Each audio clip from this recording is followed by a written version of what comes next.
Jackie Saunders trails Surtees. Gill is in there with them. Surtees is into second place. Tony Gill is in third behind him. Jackie Saunders didn't get away so well, but Skaysbrook and Burt jumped well on 34 and 5 respectively. Yeah, and Saunders is fifth as they breast the rise out of our sight, but Tony Gill is in pretty exalted company with that little CB72 250cc Honda. Certainly be very interesting to see where he is after the end of this first lap. Should be an Ariel Red Hunter, actually, 1962, according to the program. May well be the Ariel. I had no chance to see it before it took off. Simple as that. Surtees in third place, second place under brakes, coming into Honda corner.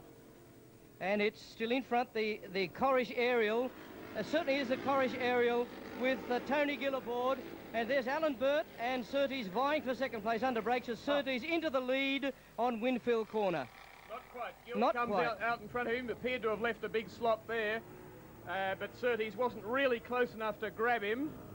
And so it's Gill on 76, the Ariel Red Hunter, heading Surtees, heading Alan Burt, Jim Skaysbrook, Jackie Saunders, and on 7 is Peter Skaysbrook, followed on 94 by Brian Clarkson.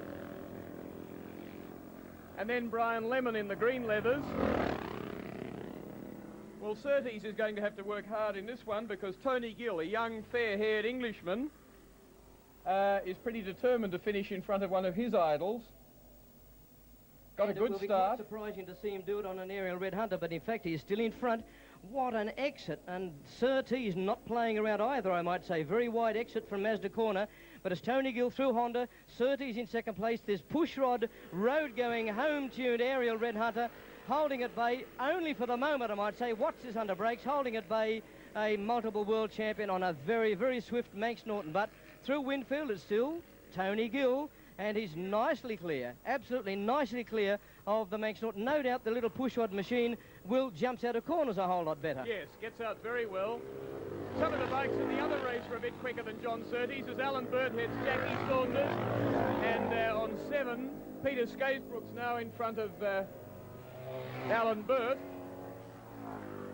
But you could notice in the previous race how Surtees' bike wasn't as quick up the hill and under acceleration as, for instance, a couple of the bikes that he ultimately beat. So waiting for them to appear around towards Mazda. Pretty fair effort for a pushrod Ariel, which is still in front, I might say. Look at the speed through Mazda corner. And Surtees with the bike cranked well over.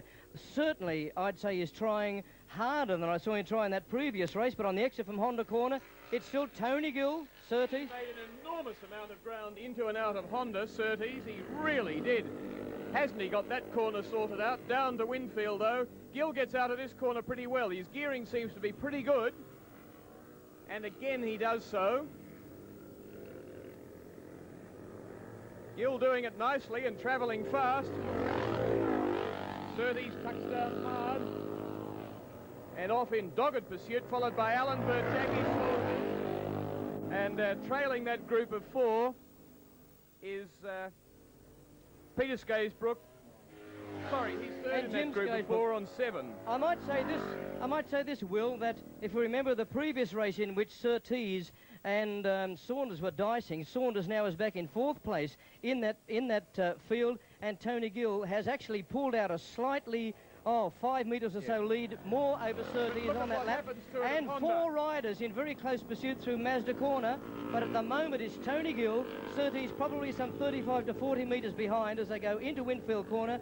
Under brakes, Surtees closing the gap, of course, a time gap, but in 3rd, 4th and 5th place there, 3 riders dicing very, very closely indeed. Saunders, under brakes comes Skaysbrook, and it's Alan Burt, but it's still Tony Gill. Listen to that push-rod single under the commentary box.